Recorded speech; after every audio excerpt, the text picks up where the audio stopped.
날마다 쓰는 나의 신앙일기 TV 데일리 큐티 나무향기입니다. 오늘은 11월 29일 화요일입니다. 오늘 함께 큐티할 성경 본문은 사도행전 19장 11절에서 16절입니다. 하나님이 바울의 손으로 놀라운 능력을 행하게 하시니 심지어 사람들이 바울의 몸에서 손수건이나 앞치마를 가져다가 병든 사람에게 얹으면 그 병이 떠나고 악귀도 나가더라. 이에 돌아다니며 마술하는 어떤 유대인들이 시험 삼아 악귀 들린 자들에게 주 예수의 이름을 불러 말하되 내가 바울이 전파하는 예수를 의지하여 너희에게 명하노라 하더라. 유대의 한 제사장 스게와의 7 아들도 이 일을 행하더니 악귀가 대답하여 이르되 내가 예수도 알고 바울도 알거니와 너희는 누구냐 하며 악귀 들린 사람이 그들에게 뛰어올라 눌러 이기니 그들이 상하여 벗은 몸으로 그 집에서 도망하는지라.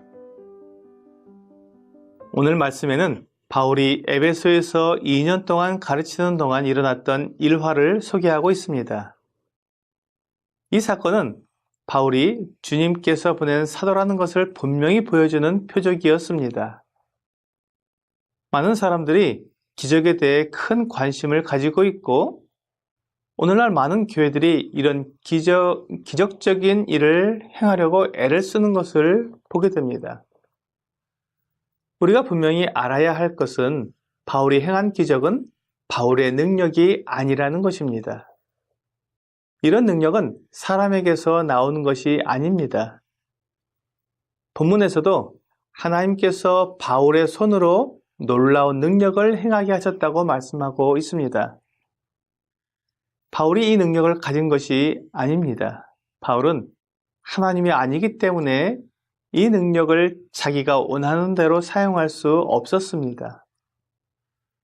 바울도 오직 하나님께서 허락하시는 한도 내에서 기적을 행한 것입니다. 만일 바울이 병을 고치는 능력을 가지고 있었다면 그 능력으로 자기 육체의 가시, 곧 사탄의 사자를 제거했을 것입니다. 바울은 그것을 제거하기 위해 3번 주님께 간구했습니다. 하지만 하나님께서 내 은혜가 내게 족하도다 라고 말씀하시므로 그 가시를 제거해 주지 않으셨습니다. 많은 학자들이 이 가시를 바울이 몸에 가지고 있었던 질병이나 장애라고 말합니다.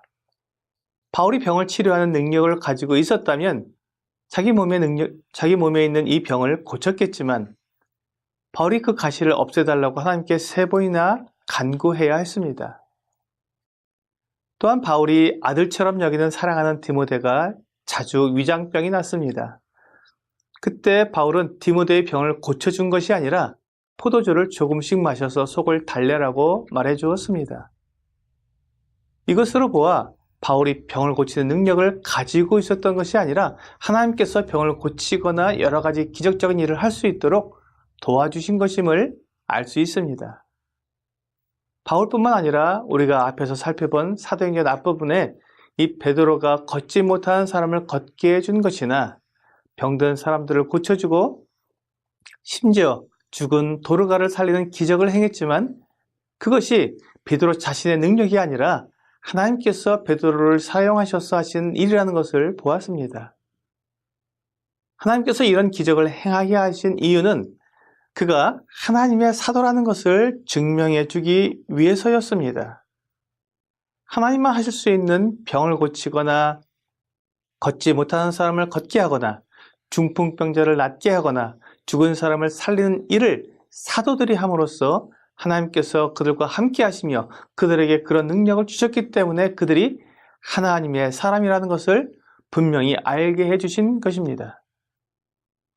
에베소에서 바울이 여러 가지 능력을 나타내었고 심지어 바울의 손수건이나 앞치마를 가져다가 병든 사람에게 얹었을 때 병도 낫고 악귀도 떠났습니다. 그러자 사람들 중에 바울의 이름으로 바울 흉내를 냈습니다. 이 돌아다니며 마술을 하는 사람들이 귀신 들린 사람에게 바울이 전파하는 예수를 의지하여 너희에게 명하노라고 말한 것입니다. 아마도 하나님께서 이 일도 허락해 주신 것 같습니다. 그래서 유대의 제사장인 스게와의 7 아들들도 그런 일을 했습니다. 그때 악귀가 내가 예수도 알고 바울도 알거니와 너희는 누구냐라고 말하고는 그 악귀 들린 사람이 그들에게 달려들어서 공격하는 바람에 다치고 옷도 벗겨진 채로 도망하게 되었습니다. 이렇게 믿음은 없으면서 오직 능력만 나타내려고 하는 사람들이 있습니다. 그들은 하나님이 주시는 기적의 참 의미를 모르는 것입니다. 우리 주위에 많은 믿는 사람들 중에도 하나님을 믿는 참 믿음이나 성령의 은사에 대해 잘 알지 못한 채 능력만 자랑하는 사람들이 있습니다. 방언의 은사를 받았다, 예언의 은사를 받았다고 말하면서 이상한 말을 하거나 사람을 딱 보고는 선교사가 될 사람이다, 사모가 될 사람이다 하는 등 마치 자기가 미래를 아는 것처럼 행동하는 사람들을 보게 됩니다. 사람은 결코 미래를 알 수 없습니다. 성경은 만일 선지자가 장래 될 일에 대해 하나님께로부터 받았다고 말하면서 예언을 했는데 그것이 맞지 않으면 아침빛을 보지 못하게 되리라고 말씀하고 있습니다. 예언이 맞지 않으면 거짓 선지자로서 죽임을 당해야 한다는 것입니다. 예언의 은사를 받았다고 말하는 사람들이 말한 그 예언이 모두 맞는다면 그걸 인정해 줄 수 있지만 하나라도 맞지 않는다면 그는 거짓 예언자이고 그가 주장하는 성령도 거짓입니다. 성령은 결코 거짓을 말하거나 실수하지 않으십니다. 우리가 어떤 능력을 하느냐가 중요한 것이 아니라 하나님을 믿고 하나님의 자녀가 되어 마귀도 인정하는 사람이 되는 것이 중요합니다. 오늘의 적용 질문을 보겠습니다. 나는 예수님과 어떤 관계입니까? 나는 예수님의 이름을 믿고 성령의 인도함을 받아 성령께서 주시는 능력으로 살아가는 사람입니까? 그렇다면 예수님과 한 몸이 된 그리스도인이라고 말할 수 있습니다. 그런데 예수님을 믿지는 않고 다만 교회를 다니고 방언이나 예언과 같은 능력을 행함으로 사람들에게 인정을 받고 싶은 것이라면 예수님과 아무런 관계가 없는 사람입니다. 오늘 내가 예수님을 온전히 알고 믿는지 아니면 무작정 예수님을 믿는다고 말을 하는 것인지 자신을 살펴서 하나님께서 받아주시는 참된 그리스도인이 되기를 주 예수님의 이름으로 기도합니다.